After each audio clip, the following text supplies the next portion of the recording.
Evangelho de Lucas, capítulo 2, a partir do verso 41. Ora, anualmente iam seus pais a Jerusalém para a festa da Páscoa. Quando ele atingiu os 12 anos, subiram a Jerusalém, segundo o costume da festa. Terminados os dias da festa, ao regressarem, permaneceu o menino Jesus em Jerusalém, sem que seus pais o soubessem. Pensando, porém, estar ele entre os companheiros de viagem, foram caminho de um dia, e então passaram a procurá-lo entre os parentes e os conhecidos. E não o tendo encontrado, voltaram a Jerusalém à sua procura. 3 dias depois, o acharam no templo, assentado no meio dos doutores, ouvindo-os e interrogando-os. E todos os que o ouviam, muito se admiravam da sua inteligência e das suas respostas. Logo que seus pais ouviram, ficaram maravilhados. E sua mãe lhe disse: Filho, por que fizeste assim conosco? Teu pai e eu, aflitos, estamos à tua procura. Ele lhes respondeu: Por que me procuráveis? Não sabíeis que me cumpria estar na casa do meu pai? Não compreenderam, porém, as palavras que lhes disseram. E desceu com eles para Nazaré, e era-lhes submisso. Sua mãe, porém, guardava todas estas coisas no coração. E crescia Jesus em sabedoria, estatura e graça diante de Deus e dos homens. Quero chamar a atenção aqui para o verso 46. 3 dias depois, o acharam no templo, assentado no meio dos doutores, ouvindo-os e interrogando-os. Até aqui, convido a Santa Amada Igreja para uma breve oração por eles. Pai precioso, eterno, galardoador, Deus de infinita misericórdia e infinita graça. Mais uma vez, Deus, pedimos perdão pelas nossas falhas e pecados. E agora, nesse momento de culto, Deus, diante da Tua Santíssima Palavra, nós ansiamos, Deus, como a corça que deseja das águas, nós ansiamos, Deus, por sermos dessedentados, sermos hidratados pela Tua Santa Palavra. Nós precisamos, Deus, receber a Tua instrução. Para isso, Deus, nós rogamos a Ti, mais uma vez, que envie Teu Santo Espírito e que Ele ilumine nos nossos corações, na nossa alma, nas nossas mentes, a Tua Palavra já revelada. Eu reconheço, Deus, que sou falho e pecador, e peço perdão pelas minhas falhas e pecados, e rogo a Ti que eu diminua, que eu desapareça, que tudo que for falado aqui seja somente ministrado pelo Teu Santo Espírito, com a Sua expressa autorização, e que neste momento, de fato, eu desapareça, e só prevaleça a Tua Palavra, porque a Tua Palavra é a verdade. Em nome de Jesus, Teu Filho amado, é que oramos. Amém. Amada Igreja do Senhor Jesus Cristo, venho-vos proclamar Cristo, o guia, o Senhor Deus que nos conduz ao caminho eterno, o Senhor que olha e sonda os nossos corações, que vê se é um caminho mau e nos conduz a um caminho eterno.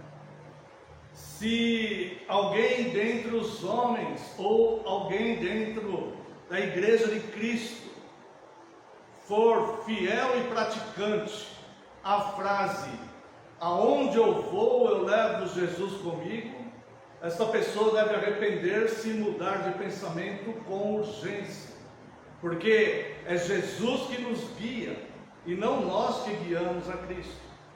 Parece uma frase inofensiva, parece um pensamento bom, parece um pensamento correto. Aonde eu vou, eu levo Cristo comigo. Na verdade, isso é uma grande heresia e este é um passo para a destruição, porque o guia é Cristo. É onde Cristo vai que nós devemos ir. É seguir as pegadas de Cristo que nós devemos fazer. e não fazer com que Cristo se molde ao nosso universo, às nossas noções de justiça e de experiência e de desejos e vontades, e fazer com que Cristo nos acompanhe onde nós decidimos andar, onde nós decidimos ir. Isso é muito comum acontecer no meio do povo de Deus, ser levado por pensamentos filosóficos humanos que não procedem da palavra de Deus, mas que muitas vezes são contrários à santa palavra de Deus e que deturpam de forma sutil a nossa forma de ver a verdadeira fé cristã.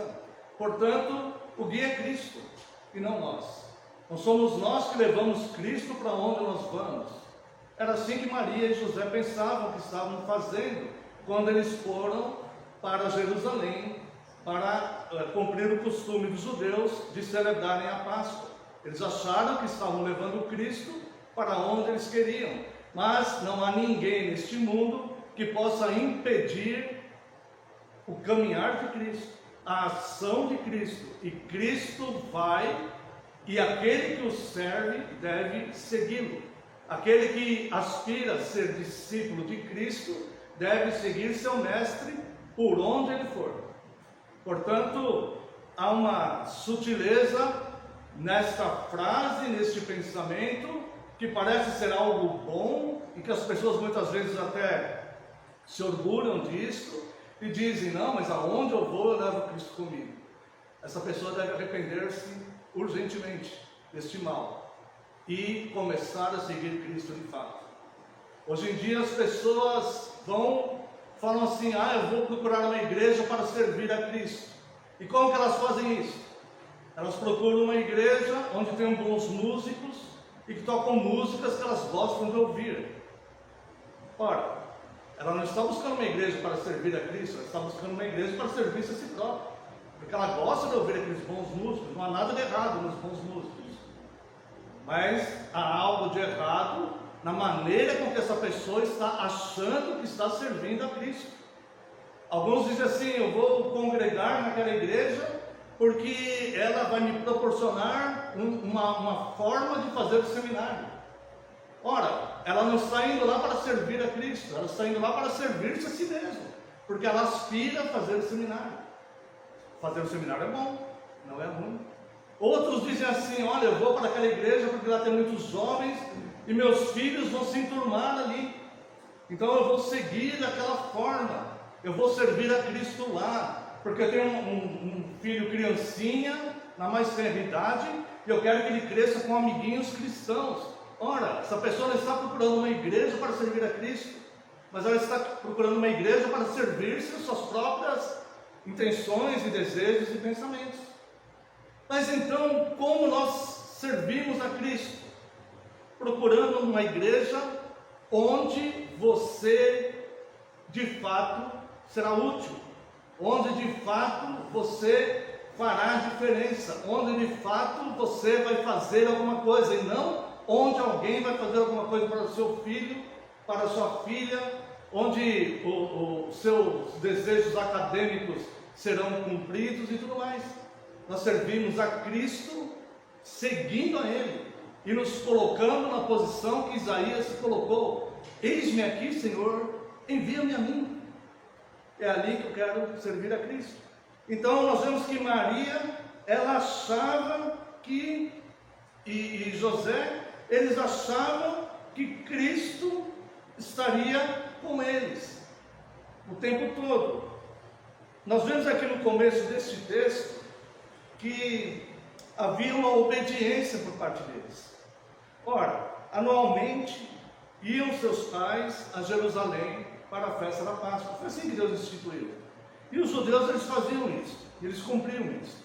Eles ainda até estavam, nesse momento da história, eles ainda até estavam sob a obediência ao sacerdócio levítico. Então veja que havia uma obediência no coração deles. Eles não estavam fazendo nada por mal, eles estavam fazendo algo bom, sendo obedientes e cumprindo os preceitos que haviam sido destinados no sacerdócio levítico.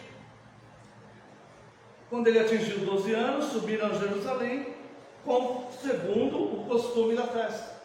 Estava tudo bem. Terminados os dias da festa, ao regressarem, permaneceu o menino Jesus em Jerusalém, sem que seus pais o soubessem. Aqui começa o erro. Porque não adianta eu ter uma obediência religiosa, não adianta eu ter uma obediência cerimonial, não adianta eu cumprir rituais, se eu não tenho atenção com o que é prioritário. Irmãos, a Bíblia não é sobre tradições judaicas. A vida não é sobre prosperidade. A nossa vida não é sobre bem-estar. A Bíblia e a nossa vida são sobre Cristo. Cristo é o Senhor das coisas. Cristo é o Senhor do universo. Cristo é o Senhor da nossa casa. Cristo é o Senhor da nossa igreja. Cristo é o Senhor da nossa família. Cristo é o Senhor da nossa vida. E não o nosso próprio intelecto. Então aqui, veja que eles cumpriram com afinco, com dedicação, com diligência, uma observação religiosa, como eles faziam todos os anos, tá? Mas eles não perceberam, veja, terminados os dias da festa, verso 43, regressaram, permaneceu o menino Jesus em Jerusalém, sem que seus pais o soubessem. Os discípulos não sabem onde Cristo está. O discípulo, ele está tão preocupado em cumprir cerimônias religiosas, preceitos, tradições, que ele se esqueceu de observar Cristo. Onde Cristo está? E eles estão indo a esmo para um lugar onde Cristo não está. E por que eles estão indo para onde Cristo não está? Porque eles não sabem. Não sabem. E aqui não está em julgamento caráter de Maria, que ela era agraciada, não era agraciada, o caráter de José, que era um bom homem. Não está em julgamento isso. Aqui está em julgamento a verdade eterna. Ou seja, o discípulo que não sabe onde está seu mestre, ele vagueia a ermo pelos cantos, ele vai tateando na vida, ele está em escuridão. Vos pergunto, quem é a luz do mundo? A luz do mundo não é a igreja reformada. Cada um de nós somos luz, né? Nós somos luz e sal da terra. Mas a luz do mundo é Cristo. Nós seremos luz e sal da terra quando nós estivermos apresentando Cristo. Mas quem é luz do mundo é Cristo. Quem é o sol da justiça? É Cristo.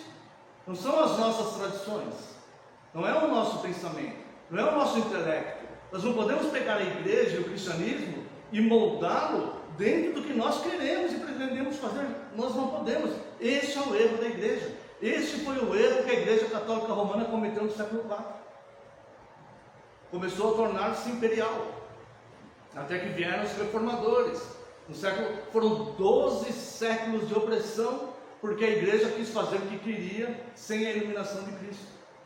E no século XVI, então, vieram os reformadores e corrigiram a igreja para que elas voltassem aos padrões bíblicos. Ou seja, tanto a Bíblia como a vida, ela não é sobre tradições judaicas. A vida não é sobre o nosso bem-estar. A vida é sobre Cristo.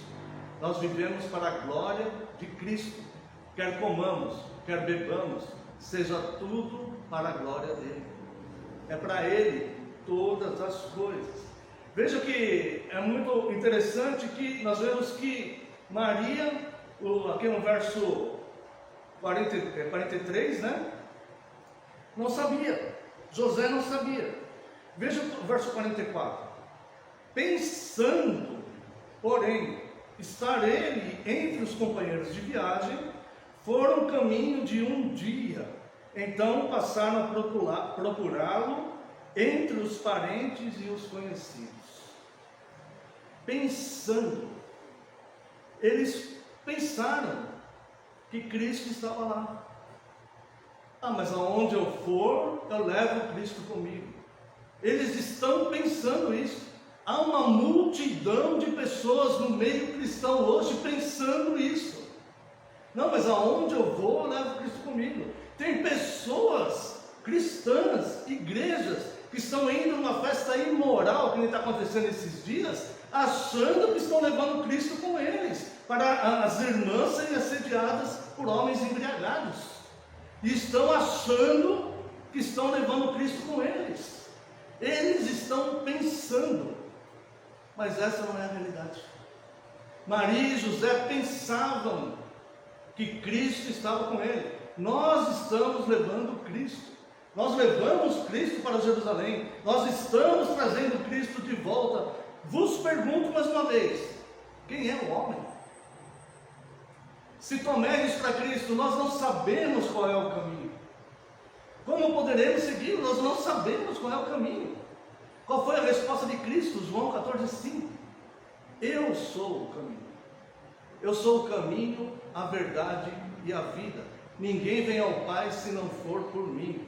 Ninguém vai ao Pai pensando que está obedecendo preceitos religiosos. Ninguém vai ao Pai pensando que está levando Cristo como se fosse uma bolsa a tiracolo, de cima para baixo. Isto eu vos afirmo, não é servir a Cristo.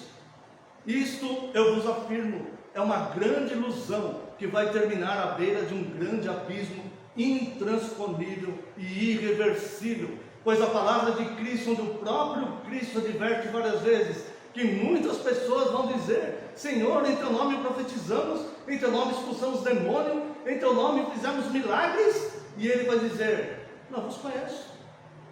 Quem são vocês? Quem são vocês? Por que não me seguiram por onde eu andei? Por que não estavam comigo quando as raposas tinham seus covis e eu não tinha onde reclinar a cabeça?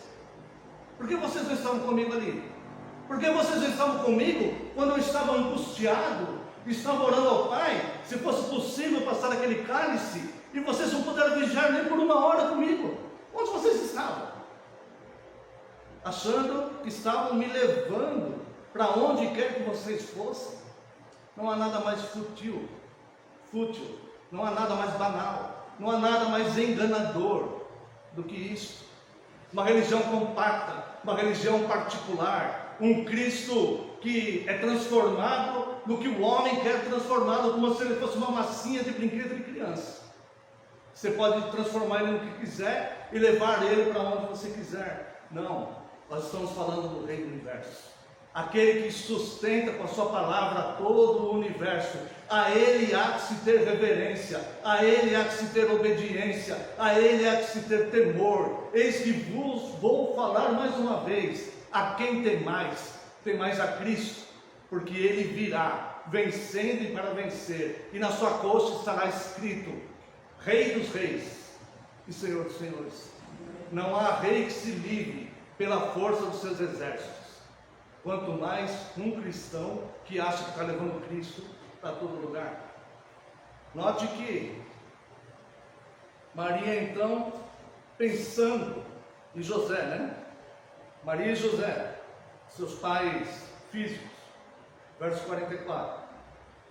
Pensando, porém, estar ele entre os companheiros de viagem, foram caminho de um dia. Isso é o suficiente para se perder de Cristo. Este pensamento humano que fundamentou a segurança e a confiança deles, achando que Cristo estava com eles, nos fez andar um dia caminho de viagem. Isso é o suficiente para se perder. Há que se ter, depois disso, que contar com a misericórdia de Cristo para voltar, porque o homem não sabe o caminho, a exemplo de Tomé. Ele não sabe o caminho. Há que se ter que contar com a misericórdia de Cristo para poder voltar. Veja só, pensando, porém, verso 44, estar ele entre os companheiros de viagem, foram no caminho de um dia, e aí se viram sem Cristo, e ao se ver sem Cristo, pararam a procurá-lo. E onde eles procuraram? Em pessoas. Começaram a procurar Cristo onde Cristo não podia estar, porque todas aquelas pessoas que estavam lá também estavam sem Cristo, porque Cristo não estava entre esses companheiros de viagem aqui. Olha só, começaram a procurá-los entre parentes. Olha, quem não confia nos parentes? Nós confiamos. Quem não confia que os parentes gostam de nós? A maioria, pelo menos, ou alguns. Nós confiamos. Quando nós sentimos o amor dos parentes sobre nós confiamos, mas não é sobre isso. Porque mesmo que um parente nos ame profundamente, ele pode estar enganado com relação a Cristo. E eles procuraram entre parentes e conhecidos. Mesmo que tenhamos conhecidos que aos nossos olhos são pessoas extremamente consagradas e bons servos e fiéis, e que podem ser mesmo, eles não podem nos levar a Cristo se Cristo não se revelar a nós novamente. Nós vamos procurar Cristo em pessoas, é o que está acontecendo. Tem pessoas que hoje em dia falam que não precisam sequer ler a Bíblia, não querem mais ler a Bíblia, porque alguém recebe revelações e aponta caminho para eles. Então estão procurando Cristo em diversos locais, mas não estão procurando Cristo aonde deveriam procurá-lo de fato e de verdade, conforme ensinam as Escrituras. Veja só, verso 45: e não o tendo encontrado, voltaram a Jerusalém à sua procura. Verso 46: 3 dias depois, o acharam no templo, assentado no meio dos doutores, ouvindo-os e interrogando. Bem, é fácil se perder de Cristo no caminho de um dia, mas depois, para voltar para Cristo, vai ter que passar pelo processo dos 3 dias. E o processo dos 3 dias envolve sacrifício da cruz. O processo dos 3 dias envolve morte. O processo dos 3 dias envolve solidão numa sepultura, até que se cumpra o 3º dia, onde Cristo vai ressurgir na nossa vida. Quando nós chegamos ao ponto de perdermos Cristo, é porque nós nos afastamos a caminho de um dia. E para que Cristo volte a brilhar na nossa vida, nós vamos ter que passar por um processo de procura. Não perca seu tempo procurando Cristo nas pessoas. Eis que todos devem dar um bom testemunho, mas Cristo não está lá. Não perca seu tempo procurando Cristo em conhecidos, em parentes, em pastores, em mestres, em mentores, em coach, que fala em coach. Não perca seu tempo. Vá à fonte. Vá à fonte. Cristo está aonde Ele é pregado, numa igreja fiel, num templo fiel, porque Ele é o Verbo, Ele é a Escritura, Ele está na santa comunhão daqueles que estão no local fiel, para ouvir de fato dEle, como disse Sproul: dê-me o Jesus da Bíblia, ou não me dê nada. E eu faço dessas as minhas palavras. Por mais bem intencionado que sejam os conhecidos e os amigos e os parentes, me dê o Jesus da Bíblia, ou não me dê nada. Porque se é para imaginar, eu sou capaz de imaginar o que eu quiser também. Eu sou capaz de imaginar coisas sozinho. Eu não preciso que alguém imagine alguma coisa e me fale como verdade absoluta. Eu não preciso disso. Mas eu preciso urgentemente, desesperadoramente, do Cristo das Escrituras, o Verbo, o Logos, que é a aletheia, a palavra que é a verdade. É dele que eu preciso, é dele que eu me alimento, é nele onde eu vivo, é onde eu subsisto, e é ele que eu quero seguir. Não, nós não devemos ser do tipo que pensa que está levando Cristo para onde vai. Não, nós devemos ser do tipo que pensa: aonde ele for eu vou, aonde ele for eu vou, meus olhos têm que estar nele, aonde ele está. É como no tabernáculo do deserto, Cristo era aquela nuvem. Enquanto a nuvem estava em cima do tabernáculo, eles ficaram ali. E não importava eles questionar quanto tempo ia demorar para aquela nuvem levantar. Eles ficaram 40 anos por lá. De vez em quando a nuvem levantava, de vez em quando a nuvem ficava longo tempo ali. Não competia a eles questionar. Mas quando a nuvem levantava, eles seguiam. Quando a nuvem parava, eles paravam. Não adiantava questionar, mas os olhos tinham que estar na nuvem. Então nós seguimos a Cristo, nós é que somos os seguidores, nós é que somos os discípulos. Não somos nós que decidimos o que fazer com Cristo, é Cristo que decide o que vai fazer conosco. Então, para onde Ele vai, nós iremos, nós vamos segui-lo, onde Ele for, mesmo que o caminho pareça diferente aos nossos olhos, Mesmo que a expectativa seja uma e a realidade seja outra, né? Como brincam hoje em dia, expectativa e realidade, né? Mesmo que aos nossos olhos nós achamos que seguir a Cristo vai ser um mar de rosas e no caminho é cheio de espinhos. E o que importa é isso? Espinhos temporários, rosas temporárias. O que importa é isso? Se nós não estamos seguindo Cristo de fato. Eles serão, os espinhos e as rosas serão temporários do mesmo jeito. Seguindo a Cristo não. Então nós temos que seguir aquele que nos arregimentou. Então, 3 dias depois, acharam-no no templo, assentado no meio dos doutores, e interrogando-os. E todos os que o ouviam, muitos se admiravam da sua inteligência e das suas respostas. De fato, o ministério dele começou quando ele tinha 30 anos, por uma questão civil. Mas isso não quer dizer que as duas naturezas dele estavam separadas. Isso não quer dizer que ele não falava das coisas pertinentes ao Pai, porque ele mesmo ensinou que a boca fala do que o coração está cheio. Então, por que não pensar, quantas pessoas será que ele alcançou ali, já que ele veio buscar esse Salvador perdido? Quantas pessoas será que ele alcançou ali em meio àqueles doutores que talvez, eu estou dizendo talvez, estivessem perdidos nos seus orgulhos intelectuais, no seu pensamento de ser extremamente consagrado e de conhecer toda a lei e de ser doutor da lei? Quem sabe se ele salvou alguém aí? Ou quem sabe se ele veio trazer a palavra que os condenaria futuramente? Mas o que importa é que ele estava no lugar aonde ele opera, e ele estava no templo.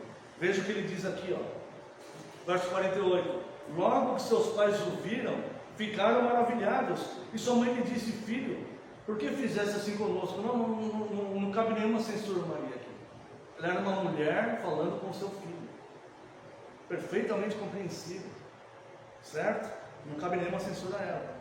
Logo que seus pais o viram, ficaram maravilhados, e sua mãe lhe disse: filho, por que fizesse assim conosco? Teu pai e eu, aflitos, estamos à tua procura. Veja como Cristo faz falta quando nós percebemos que Cristo não está. Veja que parece ser tão fácil nos perdermos de Cristo no caminho de um dia, mas depois que passa isto, existe aflição no caminho. Aonde está Cristo? Por que as coisas estão assim? Por que eu não vejo mais o que eu via? Por que eu não ouço mais o que eu ouvia? Por que eu não tenho mais aquela paz no meu coração? Por que eu não tenho mais aquele fervor ardente dentro de mim, de amar a obra de Deus, de fazer as coisas acontecerem? Por que eu estou tão acomodado aonde eu estou? Por que isto? Por que eu estou procurando o meu próprio bem-estar? Por quê? Se Ele é o pastor, se Ele é o guia, se Ele é o que conduz, por que eu estou nessa inércia?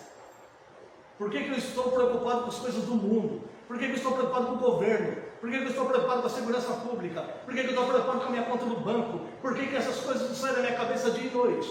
Por que eu estou preocupado com a minha namorada, com a minha esposa? Por que eu estou preocupado em casar? Por que eu estou preocupado em me formar? E não vejo Cristo na minha vida? Percebe como essas inquietações vão trazendo aflições? E essas aflições vão se acumulando, como o salmista diz no Salmo 64, verso 19: os cuidados que dentro de mim se multiplicam, vão me trazendo inquietações. E a resposta é uma só: ausência de Cristo. Em algum momento nós perdemos Cristo no meio da nossa jornada, no meio da nossa viagem. E ela fala, Maria fala, 48. Logo que seus pais o viram, ficaram maravilhados, e sua mãe lhe disse: filho, por que fizeste assim conosco? Teu pai e eu, aflitos, estamos à tua procura. Maria é compreensível. O que não é compreensível é o cristão do século 21. Quando se vê no meio da aflição, falar: Cristo, por que fizeste isso comigo? Sem reconhecer que ele é miserável pecador. Sem reconhecer que ele estava mais preocupado com o seu próprio bem-estar. Sem reconhecer que ele não procurou uma igreja para servir a Deus, ele procurou uma igreja para ser servido. Sem reconhecer que ele achava que estava levando Cristo para onde ele queria ir, aonde a sua mente tomava as decisões. sem perceber que o trono das decisões e das determinações estavam instalados no seu coração, com o seu ego sentado lá, com uma coroinha e um cetro. Sem perceber isso, mas nos momentos das aflições, fala: Cristo, por que fizeste isso comigo? O homem deve de fato detestar-se, porque o homem de fato é ingrato diante de Deus. Mas aquele que teme o Senhor, os olhos santos de Deus repousam sobre ele, os olhos santos de Deus estão sobre ele, por onde quer que ele ande. Isso é diferente. Aí sim é diferente. Agora olha só, verso 49, a resposta de Cristo é o que existe de mais óbvio possível. E ele lhe respondeu: por que me procuravas? Não sabias que me cumpria estar na casa do meu Pai? Por que está procurando Cristo? Fora da onde Cristo coloca você para ser útil, para servir. Por que você está procurando Cristo? Você não sabe que Cristo está no templo e que Ele te deu uma capacitação, uma vocação para servir aqueles irmãos do templo, para cooperar com a mensagem da pregação que aquele templo vai produzir e que vai acalentar vidas, ou que vai fazer juízo, ou que vai proclamar o verdadeiro Evangelho, o verdadeiro Cristo. Você não sabe disso. Você não sabe disso. Para você é o que vai te beneficiar de alguma forma, que importa. Será que é isso? É isso que Cristo fala. Você não sabia que para mim me cumpriria, cumpre a mim estar na casa do meu Pai. E sim, o templo, a igreja é a casa do Pai, sim. Não que ele fique confinado lá dentro, mas é onde ele reúne seus filhos, onde existe a Santa Comunhão. Como que é um culto? Um culto é pactual. As maravilhas de Deus são manifestas. Deus nos instrui e nós respondemos a Deus louvando a Ele pelos seus grandes feitos. E Ele nos instrui de novo. E nós vamos absorvendo todo esse conhecimento de Deus e vamos aplicando no dia a dia, onde de fato cultuamos a Deus com as nossas atitudes durante a semana. E o culto, ele é pactual. Acaso não sabes que cumpriria Cristo estar no templo, na casa do Pai, instruindo o seu povo em santa comunhão? Acaso não sabe disso? Um elemento primário da fé cristã? Será que a nossa sociedade e a igreja no Brasil hoje se afastou tanto da verdade, que não sabe o beabá mais? Não sabe formular uma sílaba na gramática da fé cristã? Parece que isso está acontecendo nos nossos dias. Quem sabe eu esteja enganado, tomara que não, tomara que esteja enganado, tomara que não esteja acontecendo, mas é o que me parece.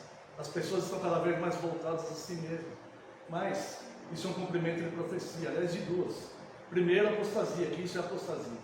Deixar de seguir a Cristo para querer fazer Cristo nos seguir é apostasia, não tem outro nome. Podem dar nomes bonitinhos, como desigrejados, igrejas particulares, coach, pode dar nomes bonitinhos, mas a palavra é apostasia. Porque tudo que você faz que não é segundo as prescrições de Cristo, de Deus, nas Escrituras, você está fazendo por sua conta. E outra coisa, quando diz aqui, que importa que eu esteja na casa do meu Pai, a igreja é coluna e baluarte da verdade. Baluarte é uma fortaleza inexpugnável e coluna da verdade. Então, aqueles que abandonam para seguir os seus próprios desejos pagarão suas contas, mas não podem se tornar indesculpáveis, porque se professam a fé cristã, devem conhecer o que as Escrituras revelam. E por fim, amados irmãos, o verso 49 ele diz, por que me procuráveis? Não sabias que me cumprisse na casa do meu Pai? Verso 50, um retrato do ser humano. Não compreenderam, porém, as palavras que lhes disseram. A igreja hoje no Brasil parece não compreender Cristo. Eu falo isso com muita tristeza, não é tom de censura, é tom de exortação. A igreja hoje parece não compreender Cristo, professa seguir a Cristo, mas na verdade está querendo levar Cristo aonde ela for, as suas próprias decisões. A igreja quer fazer o que dá na cabeça. O ser humano, o indivíduo cristão, quer fazer o que dá na cabeça e acha que está levando Cristo para onde ele quer, para onde ele está indo. As pessoas não compreendem Cristo, não estão compreendendo Cristo. E desceu com eles para Nazaré, e era-lhe submisso. Sua mãe, porém, guardava todas estas coisas do coração. Cristo cumprindo o 5º mandamento. E 52, crescia Jesus em sabedoria, ou seja, ele é um maravilhoso conselheiro de Isaías 9:6. Ele crescia em sabedoria, em estatura, ou seja, ele é o Deus Todo-Poderoso, e nunca deixou de ser. E aqueles doutores do templo viram o Deus todo, a glória do unigênito do Pai, um garoto de 12 anos, e eles estavam todos maravilhados com aquele menino. Ele crescia em estatura, crescia em sabedoria e crescia em graça. Deixe a graça de Cristo e não os seus próprios pensamentos ser abundante em você, para que você receba de fato a compaixão, a misericórdia, para que você veja de fato a graça de Deus e que você olhe para trás um dia na sua vida e fale: valeu a pena, valeu a pena. Eu abri mão de algumas coisas para servir a Cristo, aonde eu era útil, aonde eu fui útil, porque nós vamos ser útil porque Ele nos vocacionou para isso. E existe, é como aqueles ouvidos de quebra-cabeça, existe, nós somos uma pecinha daquelas lá, mas sem ela, a quebra-cabeça não está completa, né? Então, existe um lugar certinho para mim ali, e eu vou cumprir a Cristo ali.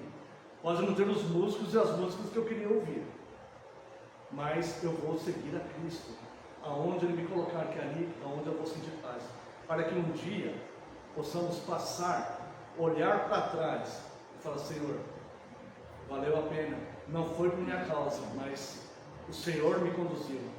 Obrigado por eu não ficar levando o Senhor para onde eu queria, mas obrigado porque eu consegui olhar para o Senhor, e para onde o Senhor ia, eu ia seguindo. Obrigado, estou realizado. Amém. Quero convidar a Santa e Amada Igreja para louvarmos a